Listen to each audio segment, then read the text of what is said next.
times did you say thank you today? And why do you say it each time?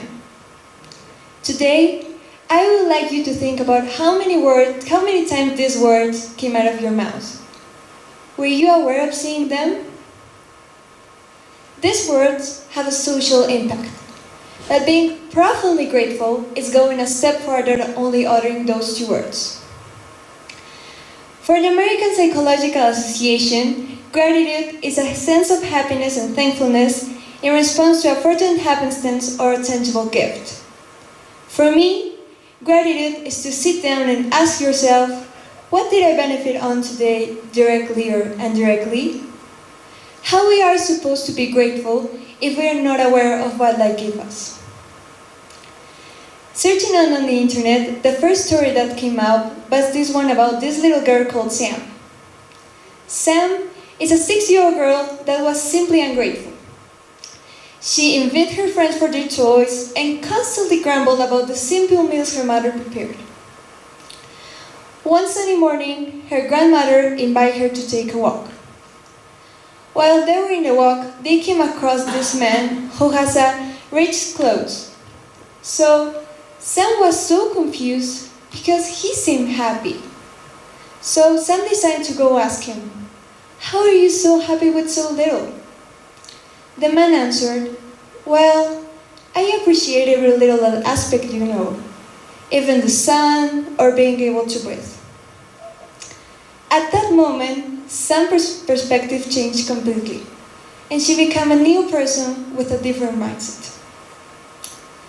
And after telling you this story, I must admit that as a 6-year-old, I was a Sam too. When I was 6-year-old, I was simply ungrateful. I never say thanks to my mom, and I always take things for granted and constantly complain about the different situations in my life.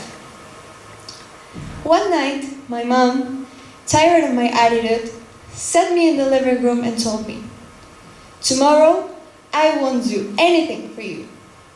You will have to make your snack, your breakfast, make your ponytail, and go ready to go to the bus."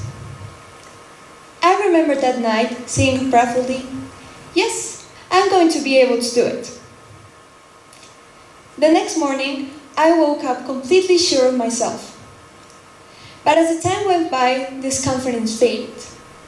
I was super scared because time was passing super fast. Like, imagine me trying to make my snack while eating my breakfast. I was so nervous. And I remember having a lot of regrets. Because that morning, I realized that all those things my mom did for me weren't easy. And I never say thanks for them. That morning, I lost everything. And it's an exaggerated way of saying it. But for a 6-year-old girl, it truly meant losing everything.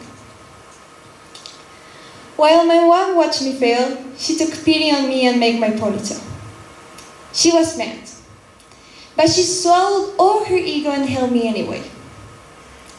I remember that morning, she asked me, "Do you see how hard it is?" Well, thank you, Mom, for that lesson. It totally changed my perspective. It is quite hard for us to see what we have, but it's even harder for us to see beyond it. Dr. Gail Sass, a psychologist, says that gratitude is a coping tool for anxiety, and it can diminish post-traumatic stress disorders. This is because gratitude always gives a positive approach to the negative cycles we can get in. And for the mental health of USAID, they say that gratitude can increase at 10% of happiness and reduce at 35% of depression symptoms. And this is why we have to always remember that gratitude is the sword against our dragons. The dragon represents all the hard circumstances we go through. And the sword of gratitude is a reminder that always we have gratitude as our powerful weapon to use against these situations. For practicing the quality of gratitude, there are many kinds of ways to practicing it. But right now, I will teach you one that was created by the Positive Psychology Web. This one is called the Savoring Method. The Savoring Method was created to notice, enjoy, prolong, and enhance positive emotions in our life. So, right now, I will guide you through a quick mindful session so we can practice gratitude all together. So please, right now, I want you to all to close your eyes. Come on guys, please, close your eyes. Okay. Now I want you to inhale deeply. Hold and exhale. We're going to do this 3 times. So we inhale, hold, and exhale. Inhale, hold, and exhale. Inhale, hold, and exhale. One last time. Inhale, hold, and exhale. Right now, I want you to think about a moment in your day that provoked you a positive emotion. It can be anything that crosses on your mind.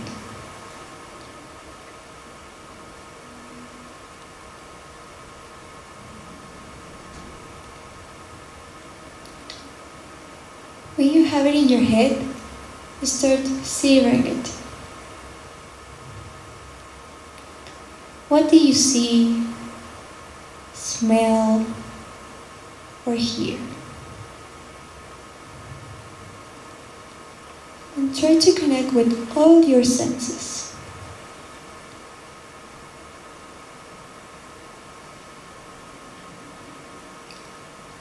Now, try to find adjectives that describe the situation. Was it joyful, peaceful, funny? And little by little, understand yourself.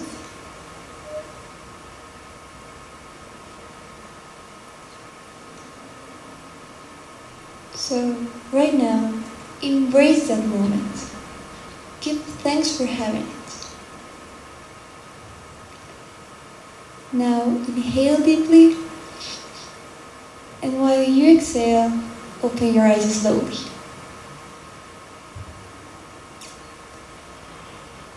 This exercise took you less than 5 minutes, and is a huge step for starting to be consciously grateful.